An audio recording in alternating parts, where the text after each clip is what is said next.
নমস্কাৰ, আপোনালোকক স্বাগতম জনাইছোঁ মোৰ অন্য এটা ভিডিঅ'লৈ। আচলতে টকা থাকিলেই সকলো কৰিব পাৰি আৰু টকা নাথাকিলে একোৱেই কৰিব নোৱাৰি। আজিৰ দিনত টকাৰ মূল্য বহুত। টকাৰ অবিহনে ভাল ভাল প্ৰতিভাবিলাক গাঁৱে ভূঞে সোমাই থকা প্ৰতিভাবিলাক সৰুৱে হওক ডাঙৰে হওক সকলোৰে সেইখিনি লুকাই থাকে। কিন্তু সেই লুকাই থকা প্ৰতিভাখিনি উলিয়াই আনিবলৈ হ'লে মানুহক অৰ্থ লাগিব।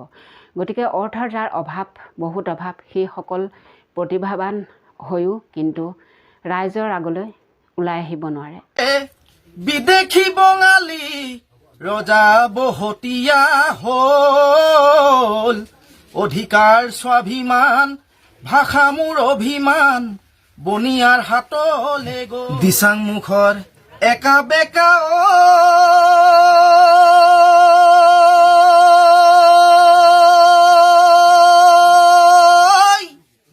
দীঘলীয়া বাট, তাতে নানাজনৰ নানা ৰঙৰ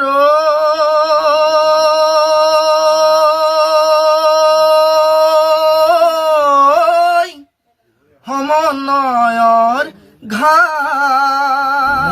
টকাৰে জগত জনিম বুলি কোৱা মানুহ এচাম কিন্তু এতিয়াও আছে। সেই মানুহচামৰ কাৰণে হয়তো আজিকালি ধুনীয়া ধুনীয়া ভাল ভাল শব্দবিলাক কৈ কৈ গান গোৱা সুন্দৰ সুন্দৰ কণ্ঠৰ গৰাকীবোৰ বহুত লুকাই আছে। আজিৰ দিনত এনেকুৱা এটা পৰিস্থিতি হৈ গৈছে, যাৰ টকা আছে সেইজনে টকাৰ বলত হয়তো নিজৰ এলবাম তৈয়াৰ কৰিছে। সেই এলবামৰ যোগেদি তেওঁলোক আগবাঢ়ি গৈছে, ভাইৰেল হৈ গৈছে গোটেই অসমখনত। কিন্তু যাৰ টকা নাই সি একেবাৰেই তলত গাঁতত সোমাই থকাৰ দৰে আজি পৰ্যন্ত তেওঁলোক গাঁততেই সোমাই থকাৰ নিচিনা হৈছে। দুটা এটা গান নিজেই নিজৰ চেনেলত দিছে, তেওঁলোক ফেচবুকত দি অকণমান হ'লেও কিছুমান ভাইৰেল হৈছে, যাৰ এটা ফেচবুক পেজ আছে, যাৰ এটা ইউটিউব চেনেল আছে।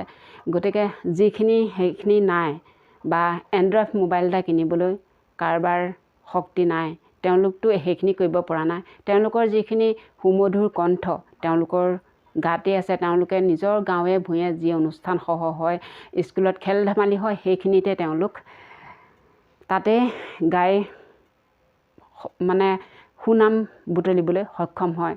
গতিকে চাওক, এতিয়া ৰাজীৱ শদিয়াৰ কথাকে ক'বলৈ গৈছোঁ। তেওঁ মৃত্যুৰ পাছত তেওঁক অজস্ৰজনে চিনি পালে, কিন্তু তেওঁ জীয়াই থকাৰ অৱস্থাত এইখিনি ভাইৰেল নহ'ল আৰু এইখিনি কৰিব নোৱাৰিলে, কাৰণ তেওঁৰ টকা নাছিল। তেওঁ একেবাৰে গাঁৱলীয়া সমাজত থকা এজন যুৱক আছিল, নহয় জানো বাৰু? গতিকে তেওঁৰ গান এটা সময় বুলি নকওঁ, 24ৰ যি ইলেকশ্যন আছিল সেই ইলেকশ্যনত আমিবোৰ ইউটিউবত আপলোড দিছিলোঁ তেওঁৰ গান। গতিকে তেতিয়াৰ পৰাই হয়তো আজি 2-3 বছৰ আগৰ পৰা অৱশ্যে আমি চিনি পাইছোঁ তেওঁক, যে ৰাজীৱ শদিয়াই এনেকুৱা দেশৰ কাৰণে, মাটিৰ কাৰণে, দেশৰ মাটিৰ ভেটিৰ কাৰণে এনেকুৱা ধৰণৰ গীতসমূহ গায়। কিন্তু তেওঁৰ গীতসমূহ সঁচাকৈ বৰ ভাল লাগে, শুনিছিলোঁ আৰু আমাৰ নিজৰ চেনেলবিলাকত শ্বেয়াৰো কৰিছিলোঁ। কিন্তু তেওঁ মৃত্যুৰ পাছত এইখিনি গম পালে সকলো অসমবাসীয়ে।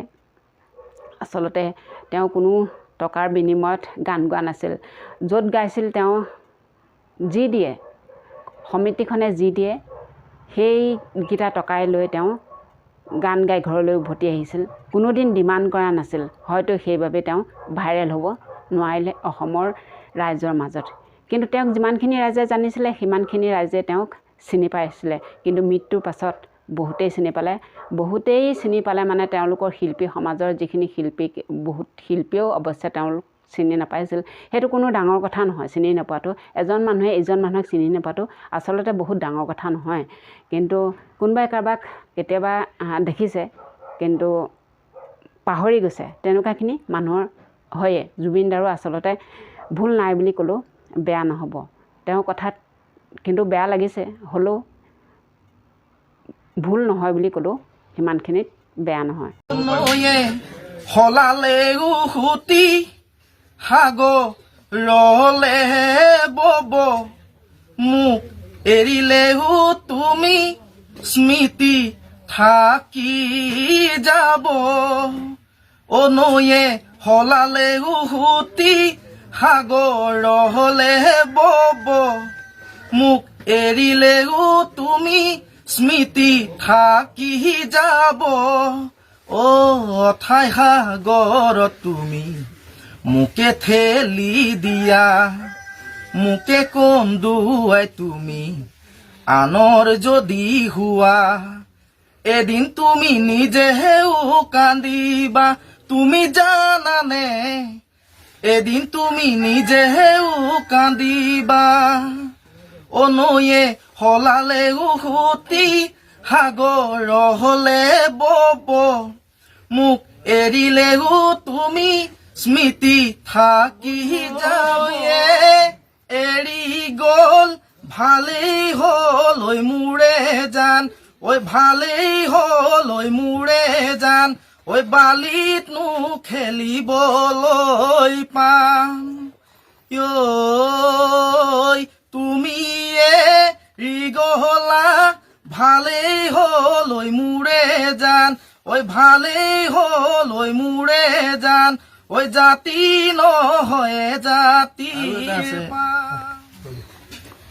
জান জান বুলি মাতো তোমাক মৰমতে তোমাক জান ভালেই লাগিল প্ৰথম দিনা দেখোতে তুমি জান মুহিলা মোক তোমাৰ হাঁহি মাতেৰে তোমাক জান ভালেই লাগিল প্ৰথম দিনা দেখোতে জান জানৈ জান জানৈ জান জানৈ উঠিছে তেওঁৰ দৰে এটা গান গাইছে তেওঁ লিখা এটি গান এজন যুৱকে গাইছে তেওঁৰ কণ্ঠত অকণমান গাইছে কিন্তু ভাল লাগিছে তেওঁৰ কণ্ঠত আমাৰ মাজৰ পৰা ৰাজীৱ শদিয়া হেৰাই গ'ল যদিও তেওঁ কণ্ঠৰে একেদৰে এজন যুৱকে এটি গীত গাইছে আচলতে সেই গীতটি ৰাজীৱ শদিয়াই লিখা হৈছিল কিন্তু সেই গানটো যুৱকজনে গোৱাৰ কাৰণে ভাল লাগিছে এনেদৰে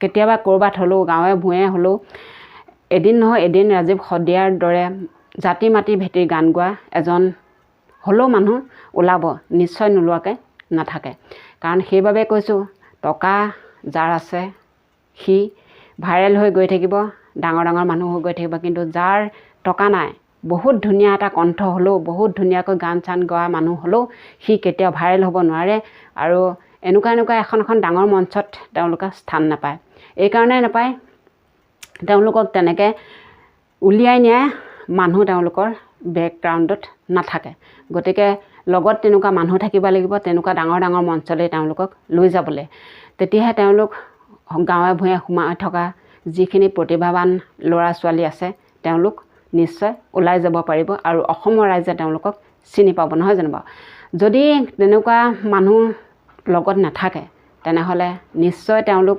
গাঁৱতেই গুণগুণাই থাকিবলগীয়া হ'ব নিজেই মানে গুণগুণাই ইউটিউবত দিব লাগিব তেওঁলোকৰ গানসমূহ ফেচবুকত দিব লাগিব তেওঁলোকৰ গানসমূহ সিমানতে তেওঁলোক আবদ্ধ হৈ থাকিব কিন্তু বাহিৰলৈ ওলাই আহিব কেতিয়াও নোৱাৰে এই কথাখিনি মই এইকাৰণে ক'লোঁ যিজন যুৱকে ৰাজীৱ শদিয়াৰ গানটো গাইছে কিন্তু তেওঁ এজন গাঁৱলীয়া ল'ৰাই গতিকে তেওঁক যদি কোনোবাই সাহসেৰে আগবঢ়াই লৈ যাব বিচাৰে তেনেহ'লে হয়তো তেওঁ নিশ্চয় ৰাজীৱ শদিয়াৰ দৰে জাতি মাটি ভেটিৰ গান গাই আগুৱাই যাব পাৰিব বুলি আমিবোৰে বিশ্বাস কৰোঁ গতিকে মোৰ ভিডিঅ'টো আজি ক'বলগীয়া কথাখিনি এইখিনিয়ে আছিল আচলতে মোবাইলটো খোলোতেই ল'ৰাজনৰ হঠাতে গানটো পালোঁ আৰু দুষাৰ আপোনালোকৰ মাজত শ্বেয়াৰ কৰিলোঁ মোৰ কথাবোৰ কেনে পালে জনাব লগতে চেনেলটো ছাবস্ক্ৰাইব কৰি দিব বুলি আশা ৰাখিলোঁ আজিলৈ আহিলোঁ বাই বাই জয় আই অসম